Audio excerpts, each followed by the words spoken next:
ትሬደር ነኝ ብለህ የምታስብ ከሆነ የቪዲዮ ላንተ ነው።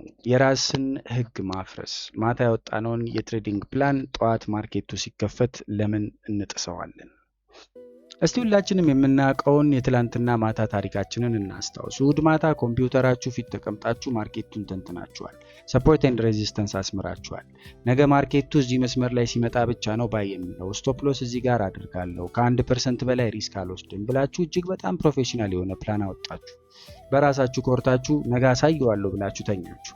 ሰኞ ጠዋት ሆነ፣ ማርኬቱ ተከፈተ፣ ቻርቱን ከፈታችሁት። ቀይና አረንጓዴ ካንድሎች ወደ ላይና ወደ ታች መደነስ ጀመሩ። ድንገት አንድ ትልቅ አረንጓዴ ካንድል ወደ ላይ ተተኮሰ።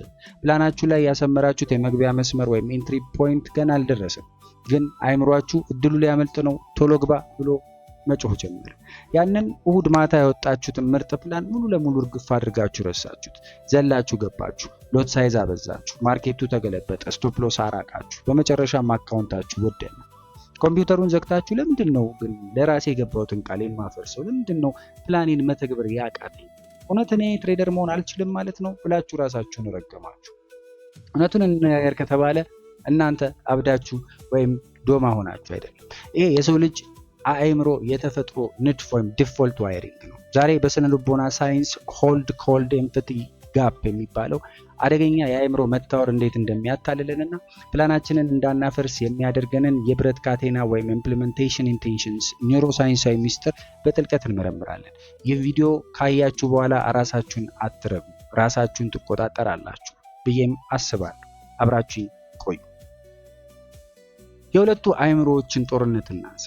the hot and the cold state።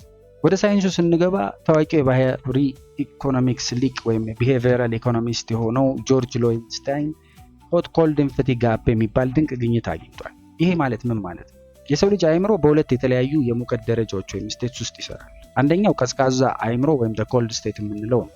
ማርኬቱ ዝግ ሲሆን ምንም አይነት ሪስክ እና ገንዘብ ገበያ ውስጥ በማይኖርበት ሰዓት የምትጠቀሙበት አእምሮ። በዚህ ሰዓት ፕሪፍሮንታል ኮርቴክስ ወይም የሎጂክ ማዕከላችሁ 100% ይሰራል። ታላቅ አሳቢ፣ ዲሲፕሊን ያለውና ምክንያታዊ ትሆናላችሁ። ፕላን የምታወጡት በዚህ አእምሮ።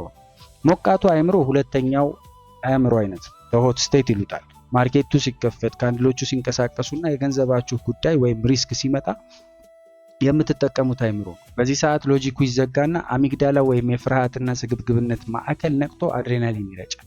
ትልቁ የሰው ልጅ የአእምሮ ስህተቱ የቱ ጋር ነው መሰላችሁ? ቀዝቃዛው አእምሮ ወይም ማታ ላይ ነገ ጠዋት ሞቃቱ አእምሮ ወይም ስሜቱ ምን ያህል ኃይለኛ እንደሚሆን መገመትና መረዳት አይችልም። ጠግቦ በልቶ ያደረ ሰው ነገ ጠዋት ሲርበው ምን ያህል አውሬ ሊሆን እንደሚችል መገመት ይከብደዋል። ለዚህ ነው እሑድ ማታ እኔ ዲሲፕሊን አለኝ ብላችሁ ራሳችሁን የምታታልሉት። ጠዋት ቻርቱ ሲንቀሳቀስ ግን ያ ማታ የነበረው ሎጂካዊው እናንተ ሞቶ ሌላ ስሜታዊው እናንተ ይወለዳል።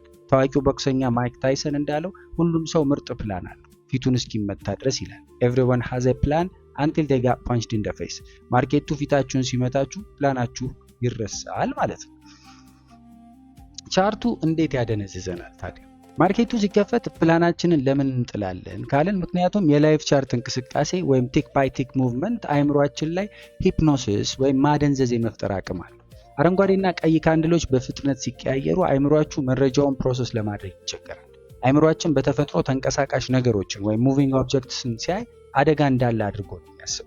ስለዚህ የትላንቱን ፕላን ወይም ሎንግ ተርም ፕላን ወደ ጎን ይጥልና አሁን ፊት ለፊቱ ለሚንቀሳቀሰው ካንድል ወይም ሾርት ተርም ሪያክሽን ምላሽ መስጠት ይጀምራል ማለት ነው። ቶሎ ግባ ቶሎ ወጣ የሚል አጣዳፊ የስሜት ማዕበል ውስጥ ትገባላችሁ። ፕላን የሌለው ወይም ፕላኑን ያላከበረ ትሬደር በማርኬቱ ማዕበል ላይ መሪ እንደሌለው መርከብ ወይም ሺፕ ዊዛውት ኤ ረደር ማዕበሉ ወዳመራበት ይነዳዋል ማለት ነው። ታዲያ ሳይንሳዊ መፍትሄው ምንድን ነው? እንግዲህ እሑድ ማታ ያወጣነውን ፕላን ሰኞ ጠዋት በሞቃቱ አእምሯችን እንዳናፈርሰው እንዴት እናደርግ? ሳይኮሎጂስቶች ኢምፕሊሜንቴሽን ኢንቴንሽንስ ወይም የትግበራ ዓላማዎች የሚሉትን 3 የብረት ህጎች መጠቀም አለብን። አንደኛው መፍትሄ ከሆነ እንዲያደርጋለሁ ወይም ኢፍ ዘን ፕሮቶኮል የሚሉት። ፕላን ስታወጡ ዝም ብላችሁ ነገ ጥሩ ሴትአፕ ሲመጣ ገባለሁ አትበሉ። አእምሯችሁ ግልጽና የማያሻማ ትዕዛዝ ይፈልጋል። የኢፍ ዘን ስልትን ተጠቀሙ። ኢፍ ወይም እንደዚህ ከሆነ ማርኬቷን እንደዚህ ፖይንት ወይም ሬዚስታንስ ላይ ደርሶ ቢሪሽ ካንድል ካሳየ ወዘተ ዘን እንዲህ ያደርጋለሁ። 0.01 ሎት ሳይዝ ተጠቅሜ ሴል እገባለሁ ወይም ጭራሽ አልገባም ሊሆን ይችላል። ይህንን በወረቀት ጽፋችሁ ኮምፒውተራችሁ ላይ ለጥፉት። ማርኬቱ ሲከፈት አይምሯችሁ ውሳኔ እንዳይሰጥ፣ ምክንያቱም በስሜት ስለሚጠለፍ እናንተ ልክ እንደ ሮቦት ያንን የተጻፈውን ኢፍ ዘን ኮድን ብቻ ነው የምትፈጽሙት ማለት ነው። ሁለተኛው መፍትሄ ኔጌቲቭ ቪዥዋላይዜሽን ይባላል። የጥንት ሮማውያን ፍልስፍና ነው። ማታ ፕላን ስታወጡ ትሬዱ ስኬታማ ሲሆን ብቻ አታስቡ። አይምሯችሁን ለሞቃቱ ጊዜ ወይም ሆት ስቴት ለማዘጋጀት ይህ ትሬድ ቢከስር እና ስቶፕ ሎስ ቢመጣ ምን ይሰማኛል ብላችሁ አስቀድማችሁ ህመሙን አስቡት። አይናችሁን ጨፍራችሁ የምርም ሳሉት። ማርኬቱ ጥሎኝ ቢሄድና ፎሞ ቢመጣብኝ ምን አደርጋለሁ ብላችሁ አስቡ። ስህተቱን ቀድማችሁ በአይምሯችሁ ሳላችሁ ወይም ሪፈርስ ካደረጋችሁት ነገ ማርኬቱ ላይ ሲከሰት አትደናገጡ፣ አሚግዳላችሁም አይነቃም። ሶስተኛው መፍትሄ አካላዊ መከላከያ ወይም ፊዚካል ፍሪክሽን። ስሜት ሲመጣባችሁ ወይም ሆት ስቴት ውስጥ ስትገቡ ፕላናችሁን ለማፍረስ ቀላል መሆን የለበትም። ፕላናችሁን ማፍረስ ከባድ ወይም ሃይ ፍሪክሽን አድርጉት። ለምሳሌ ፕላናችሁ በቀን 2 ትሬድ ብቻ ከሆነ ሶስተኛውን ትሬድ ለማድረግ ስታስቡ ከኮምፒውተሩ ተነስቼ 10 ፑሽ አፕ ሰራለሁ የሚል ህግ አውጡ። ይህ አካላዊ እንቅስቃሴ ወይም ፊዚካል ኢንተራፕሽን ዑደቱን ይሰብረዋል። ደም ወደ ሎጂክ ክፍላችሁ እንዲመለስም ያደርጋል ማለት ነው። እንደ ማጠቃለያ ወዳጆቼ አንድ ትልቅ እውነት ነግሬያችሁ በዚህ ቪዲዮ እንለያይ። ፕሮፌሽናል ትሬደር ማለት አይምሮ የማይረብሽ ወይም ስሜት የሌለው ሰው ማለት አይደለም። እንደዚህ አይነት ሰው ተፈጥሮ አያውቅም። ፕሮፌሽናል ትሬደር ማለት አይምሮ እንደሚረበሽ ወይም ሆት ስቴት ውስጥ እንደሚገባ አውቆ ያንን ስሜቱን የሚያስርበትን የብረት ካቴና ወይም የትሬዲንግ ፕላን አስቀድሞ የሚያዘጋጅና አይምሮን የሚያለማምድ ሰው። የጻፋችሁትን የትሬዲንግ ፕላን ማፍረስ ማለት የገዛ ራሳችሁን የንግድ ድርጅት መዝረፍ ማለት ነው። ፕላናችሁ የእናንተ አለቃ ወይም ቦሳችሁ፣ እናንተ ደግሞ ያንን ፕላን የምትፈጽሙ ሰራተኞች ወይም ኤምፕሎይስ ብቻ ናችሁ። ሰራተኛው ከአለቃው ትዕዛዝ ውጪ መንቀሳቀስ አይችልም። ይህ ቪዲዮ ራሳችሁን ስለምታታልሉበት መንገድ አይናችሁን ከከፈተላችሁ ቪዲዮን ላይክ በማድረግ አጋርነታችሁን አሳዩን። ለቻናላችን አዲስ የሆናችሁ ሰብስክራይብ እና ፎሎ ማድረጋችሁን እንዳትረሱ። እስቲ በሐቀኝነት ንገሩኝና ማታ ያወጣችሁትን ምርጥ ፕላን ጠዋት ቀዳችሁ ጥላችሁ ታውቃላችሁ? በዛን ሰዓት አይምሯችሁ ምን አስቡ ነበር? ኮሜንት ላይ ጻፉልኝ። በነፃነት እንወያይ። በሚቀጥለው ቪዲዮ ሌላ አዲስ የትሬዲንግ ሚስጥር ይዤላችሁ እመጣለሁ። እስከዚያው ፕላናችሁን እያከበራችሁ ትጠብቁኝ ዘንድም ለማስታወስ ወደድኩ። በያላችሁበት ሰላማችሁ ይብዛም ለማለት ወደድኩ። ሰላም።